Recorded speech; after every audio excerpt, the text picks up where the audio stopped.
menjelang Al-Mahdi keluar, akan wafat terlebih dahulu seorang raja Arab penguasa Mekah dan Madinah. Mekah Madinah itu di mana letaknya? Saudi, bukan di Kuwait, bukan di Uni Emirat Arab, di Saudi. Wafat seorang raja Arab. Saya bacakan hadisnya berikut ini. Yaqtatilu inda kanzikum thalathah. Apa arti thalathah? Akan saling bergaduh, akan saling ribut, akan saling bercanggah, akan saling bertengkar, jatuh menjatuhkan, bahkan mungkin mengarah kepada perang. 3 orang putra khalifah atau putra raja ketika meninggal seorang raja pemimpin Mekah Madinah, la yasiru ila wahid minhum, tidak seorang pun dari mereka bertiga itu yang benar-benar akan memimpin Mekah Madinah. Sebab apa? Rasul bersabda, kepemimpinan Mekah Madinah akan langsung digenggam dan dipegang oleh keturunan kandungku dari ahlul baitku, Al-Mahdi. Raja apa yang meninggal di Arab Saudi kemarin? Raja Abdullah, dalam usia 90 tahun, bulan Januari 2015. Yuk kita lihat pendiri Arab Saudi modern, namanya Raja Abdul Aziz bin Saud. Nah, beliau ini punya istri yang sangat banyak. Dari sekian istrinya, 4 orang yang resmi menjadi permaisuri kerajaan. Dari 4 orang ini lahirlah putra-putra dan putri-putri.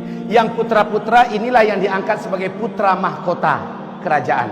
Jumlah mereka ada 12. Perintah beliau yang sekarang menjadi undang-undang yang tidak boleh dirubah di Arab Saudi adalah tidak boleh menjadi raja di Arab Saudi siapapun para cucu selama putra-putra mahkota masih hidup. Jadi yang menjabat sebagai raja haruslah putra mahkota. Sekarang kita hitung dari yang keempat, Pangeran Faisal, yang akhirnya menjadi Raja Faisal. Faisal meninggal dunia dengan cara dibunuh oleh keponakan kandungnya sendiri dari jarak 3 meter, ditembak. Dar der dor. Keponakan kandungnya sendiri yang membunuh, yang baru pulang dari Washington. Kenapa? Faisal raja yang berani mengembargo Amerika Serikat. 1 bulan lamanya Amerika sakaratul maut gara-gara diembargo oleh Arab Saudi. Minyak tidak boleh disalurkan ke sana. Kaum muslimin, Faisal lah yang bersumpah dalam pidatonya akan membebaskan Al-Aqsa. Dianggap Faisal ini sebuah ancaman, dia dibunuh. Meninggallah Faisal. Setelah Faisal meninggal, digantikan oleh saudaranya Khalid, Pangeran Khalid. Khalid meninggal digantikan oleh Fahad. Fahad meninggal digantikan oleh Abdullah. Aha, Abdullah inilah yang menjadi tema kita sekarang. Abdullah tahun 2008 dia sudah divonis oleh seluruh medis internasional, dianggap sudah mati secara medis. Artinya hidupnya sudah bergantung seluruhnya kepada obat-obatan dan peralatan medis. Nggak mungkin bertahan lama hidup. Ini menurut medis ya. Organ tubuh bagian dalamnya sudah cangkokan semua. Sementara bagian organ tubuhnya yang lain sudah dijangkiti oleh penyakit-penyakit yang tidak mungkin ditumbuhkan lagi. Tidak ada obatnya. Sehingga dia divonis menurut medis sudah dianggap mati secara medis. Tahun 2008 itulah beliau membaiat 3 putra mahkota, yaitu saudara-saudaranya yang akan menjadi raja setelahnya secara berurutan. 3 orang serentak dibaiatnya. Siapa? Pangeran Sultan, Pangeran Nayef, dan Pangeran Salman. Urutannya adalah Sultan yang pertama. Bila Sultan meninggal, langsung diganti oleh Nayef yang kedua. Nayef meninggal, baru Salman yang ketiga. Nah ini siapa ini? Ini adalah Talal, Pangeran Talal. Ini termasuk orang terkaya di dunia. Ini adalah Pangeran Mukrin. 3 orang ini dibaiat. Seluruh dunia menyaksikan Abdullah membaiat karena ini live di TV. Kaum muslimin, qadarullah. Ternyata Raja Abdullah umurnya panjang. Setelah 2008, 2011 Pangeran Sultan meninggal dunia terlebih dahulu. Menyusul Pangeran Nayef tanggal 16 Juni 2012 Pangeran Nayef meninggal dunia di London karena penyakit kanker. Abdullah masih hidup. Raja Abdullah baru meninggal bulan Februari 2015. Coba lihat dua calon pengganti beliau dan meninggal duluan. Beliau masih hidup. Berapa orang sisanya berarti? 3. Salman, Talal, dan Mukrin.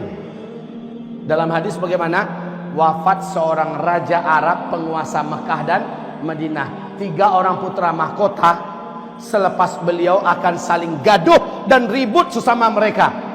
Tidak seorang pun dari mereka yang betul-betul menjadi pemimpin Mekah dan Madinah, karena Mekah Madinah saat itu akan jatuh ke tangan keturunan kandungku dari ahlul baitku Al-Mahdi, kata Rasulullah. Dan subhanallah, subhanallah, 3 orang ini ternyata punya karakter yang berbeda-beda. Salman dari sejak remaja terkenal sebagai pemuda, sebagai remaja yang taat dan soleh. Dia tidak disenangi di antara seluruh saudara yang lain. Kenapa? Dia cukup berprinsip. Dia mencintai sunnah Nabi. Dia sangat menjaga sholat berjamaah 5 waktu. Sangat benci dengan apapun jenis maksiat.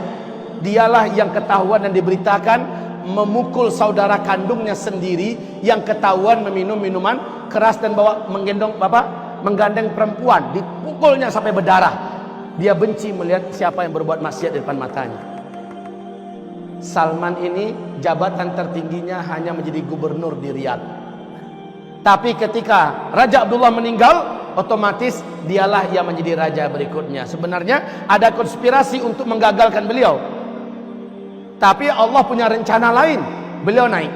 Setelah beliau naik, Pangeran Talal ini track recordnya seluruh dunia kenal. Mentang-mentang berduit, mentang-mentang kaya raya, tidak ada jenis dosa dan maksiat yang enggak dibuatnya. Sehingga beliau merasa ke depan orang macam gini memegang Arab Saudi akan berbahaya.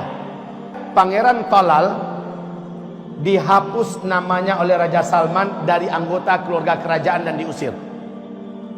Jangankan untuk menjadi raja berikutnya, dianggap sebagai keluarga kerajaan saja sudah tidak dianggap lagi.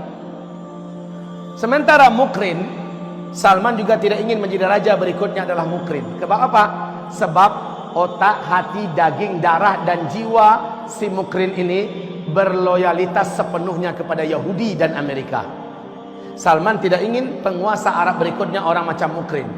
Walaupun namanya tidak dihapus dari anggota keluarga kerajaan, akan tetapi statusnya sebagai putra mahkota yang akan menggantikan beliau dicabutnya. Dan beliau baiat 2 orang calon raja berikutnya, anak kandung almarhum putra, yaitu Muhammad bin Nayef. Apabila ini meninggal, pengganti berikutnya adalah anak kandung dia sendiri, Muhammad bin Salman. Ini sudah dibaiat 3 bulan setelah beliau naik menjadi raja. Bapak, Ibu, menurut Bapak Ibu, 2 orang ini sakit hati nggak kira-kira? Anak-anaknya gimana kira-kira? Jangan ditanya, Pak. Apalagi anak kandungnya Talal, Al-Walid bin Talal, orang terkaya nomor 5 dunia. Gedung tertinggi yang hari ini dibuat di Jeddah, 1,2 km yang disebut dengan Kingdom Tower itu, yang punya Al-Walid bin Talal. Sementara bapaknya sudah dibuang dari kerajaan, maknanya dia dengan keturunannya juga sudah tidak dianggap. Pasti duit akan bicara. Tentara bayaran bisa dibeli, senjata bisa didatangkan, kekacauan bisa diadakan. Betul tidak? Benar kata Rasulullah. Hari ini, Pak, di tubuh kerajaan Arab Saudi sudah mulai kuat-kuatan. Ini sudah mulai membuat kubu, ini membuat kubu, dan duit bermain. Pasukan-pasukan bayaran sudah mulai disewa di mana-mana. Chaos dan keributan dirancanakan. Susah keadaan Raja Salman sekarang ini, Bapak. Sudah ada rencana perebutan kekuasaan. Bahkan ada upaya memberacuni dan membunuh Raja Salman. Padahal nggak pun dibunuh, beliau sudah sangat tua. Beliau sudah sangat sepuh dan sudah ada penyakit-penyakit permanen di tubuhnya. Tapi begitulah, Pak. Tidak ada seorang pun dari mereka bertiga yang berkuasa, karena Al-Mahdi lah yang akan memimpin. Menandakan apa ini? Dekat atau jauh lagi? Camkan ini baik-baik.